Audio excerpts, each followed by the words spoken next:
Our next speaker wins the prize for coming the longest way to help us understand the world.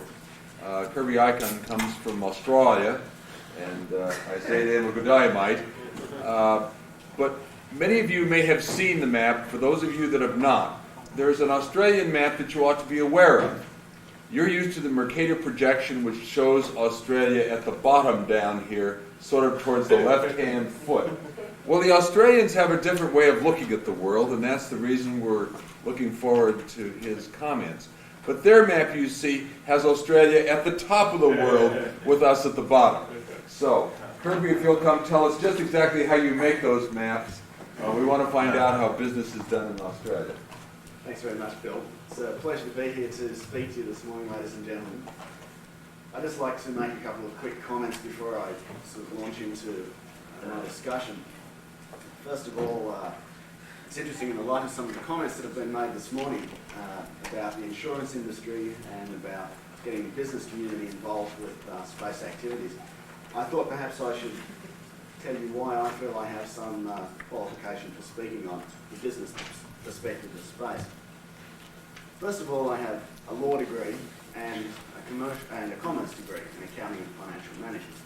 So I think the two of those give you a good overview of what is required to exist in the commercial world. Secondly, I've worked in, first of all, in an accounting firm doing tax consulting, later doing corporate advising and strategic advising to large corporations, including American corporations seeking to enter, aerospace corporations seeking to enter the Australian market. More recently, I'm now involved in space risk insurance, and I was very pleased to see a number of the speakers making comments about the insurance community and the importance of it to the space endeavours and the space industry in general. And lastly, two other hats that I have is one on a government task force that's trying to develop the space industry and aerospace industry in Australia. And secondly, I'm also a director of a company which does or provides a commercial service of orbital debris hazard analysis.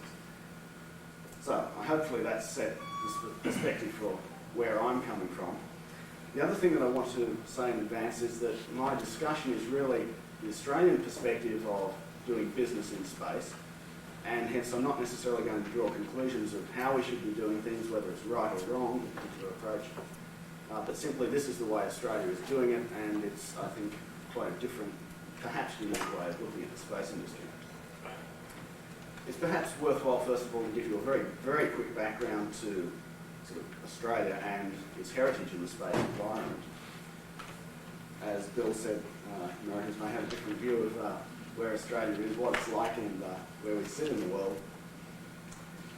Australia is a very big country. It's almost as big as the United States, but it's only got a population of 17 million, and most of that is spread out around the rim of the country. Hence, you automatically find that telecommunications via satellite becomes a very important, very significant tool for a country like Australia. Secondly, Australia has vast natural resources, and hence remote sensing has become of vital importance to Australia, and hence we've become leaders in that field. Australia also provides a very convenient launch site and recovery site, and that in the past has given us a certain amount of experience and expertise in that field. One other very significant point is that we are a very long way from any other centre of space activity in the world, and hence as a result we haven't aligned ourselves with any particular program, and it hasn't given us the incentive to align ourselves with any particular program. As a result, Australia is working with the US, with Europe, with Japan, with the Soviet Union, and I think that will become, hopefully during the course of the discussion, an interesting and vital point to remember. In terms of our space heritage, as I've mentioned, the telecommunications and the Earth remote sensing kind of areas have always developed from our geographical experience. In terms of launch facilities, many of you may or may not be aware, but Australia was the testing ground for the European Launch and Development Organisation, ELDO, which was the predecessor to the European Space Agency. And in fact, many years ago, the European Space Agency asked if Australia would be willing to provide Cape York as the launch site for future European launch activity. And of course the Australian government, in its wisdom, decided, well, there was no future in the launch industry, and hence we said, no thank you, we don't really want that kind of facility. Historically, of course, we've seen that Europeans went to French Guiana, and now Australia is scrabbling to get back into the launch race again. Perhaps also to set the scene a little bit more, I'd just like to, and this is a very critical point, how the Australian space industry is set up. There are two primary government organisations involved in space in Australia. One is the Australian Space Office, and the other, and if you'll please let me come back to the acronyms later on with the explanation thereof, is an organisation called COSA.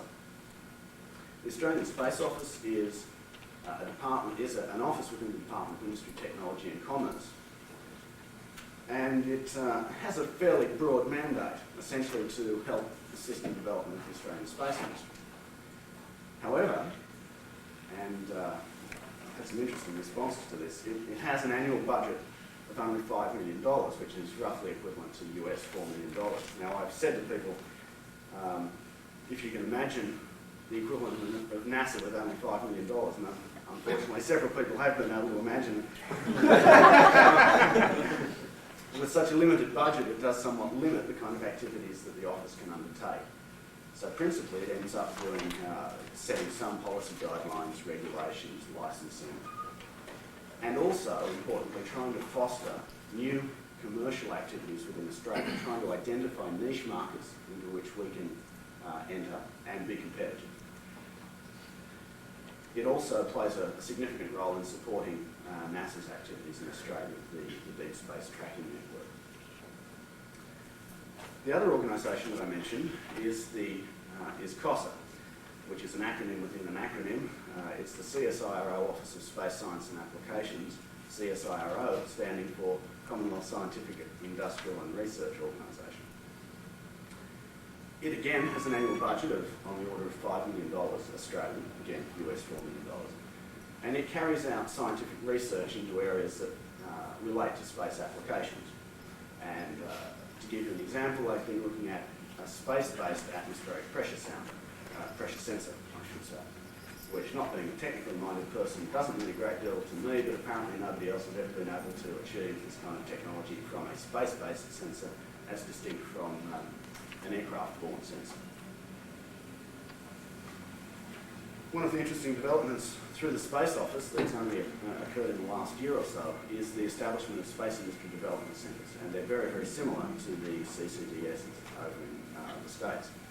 Basically, the federal government will fund or provide matching funds to an organisation that includes an academic institution and private industry funding. Now, that may well be industry funding, may be technical expertise, human resources, not necessarily financial commitment. But it is a melding of financial support from the federal government with a definite commercial prospect for the future. The industry centre must demonstrate that it can be profitable within 5 years.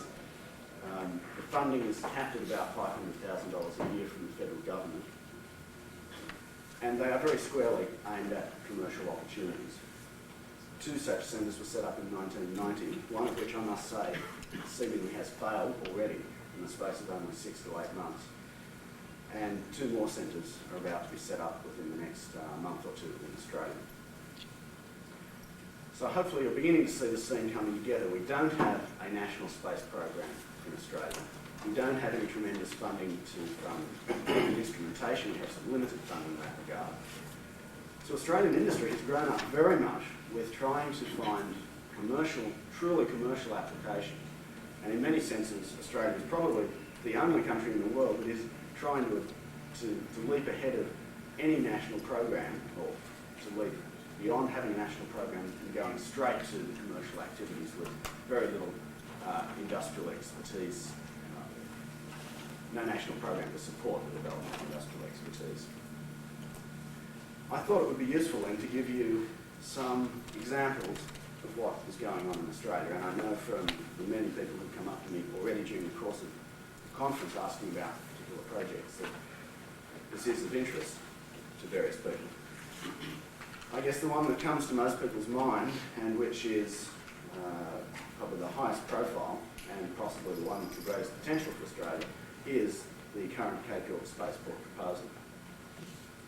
Now, this is a proposal to have a large world-class satellite launching facility from the northeastern tip of Australia. It's very good geographically. It's relatively close to the equator, though not as close as Peru. It has good, stable weather conditions, a stable government, although some people question that about Queensland. It has many factors in its favour. But the key to it all is that it will be a 100% privately funded initiative. It will have no government financing for it. Obviously the government supports it, endorses it, and will provide certain elements of non-financial support, such as assisting with environmental impact studies, and by saying assisting I don't mean railroading, but simply assisting with Aboriginal concerns, making sure that the relevant people who need to be involved are involved and that the whole thing proceeds. Also trying to make sure that international licences, which of course is a big part in it, are dealt with and that appropriate people are working on that. The actual proposal utilises the Soviet launch vehicle, the Zenit.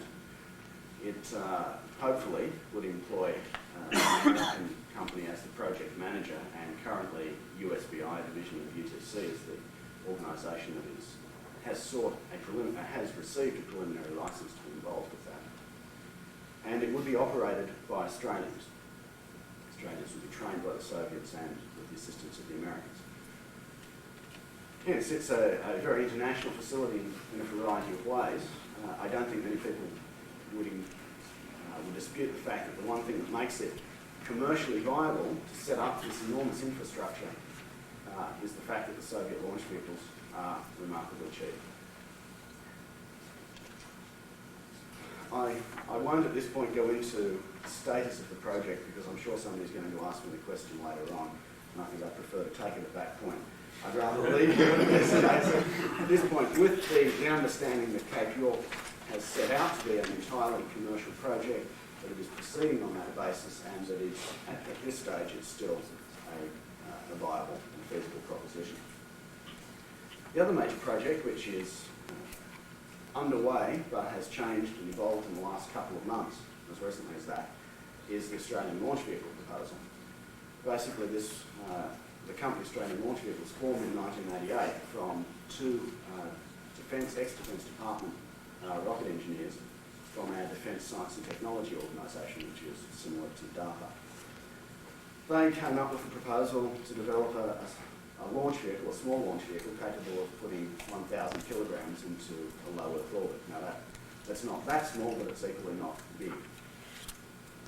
The company then joined up with one of Australia's largest engineering firms, a company called Transfield, which has annual turnover in excess of $1 billion a year. And they developed the concept a bit further. And as time went on, while they originally set out with the general commercial small satellite launch market in mind, Iridium came along, and that changed, I think, the outlook of the ALV project quite considerably.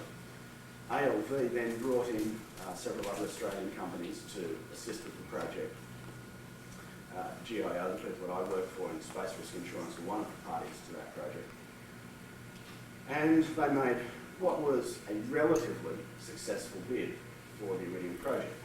Successful in the sense that they made the cut through most of the preliminary stages of bidding, and I think surprised the Australian participants that we were able to get so far without any other demonstrable experience in the space launching field. Naturally enough, they didn't win the proposal, and I think that was principally because it was only a paper concept.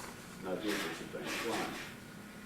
Originally, they had been seeking the federal government's support to buy the first two launches of the project, for the launch vehicle program.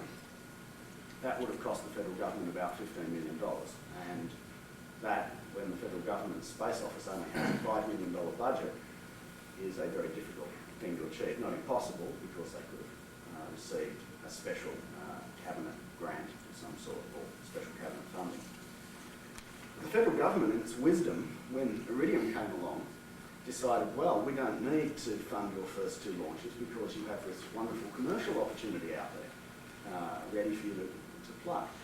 Of course, the wise thing to do would have been to have funded the two launches, which would have then provided a government demonstration of support for the project, which may well then have allowed them to win a commercial bid. That didn't happen, and now ALV, the company itself, has ceased to operate as of the 1st of May, but the project is now being carried ahead by the other major aerospace companies that became involved later in the piece, some of whom I must say have just received jointly $500 million worth of contracts from Boeing. So they are more sizable kind of companies.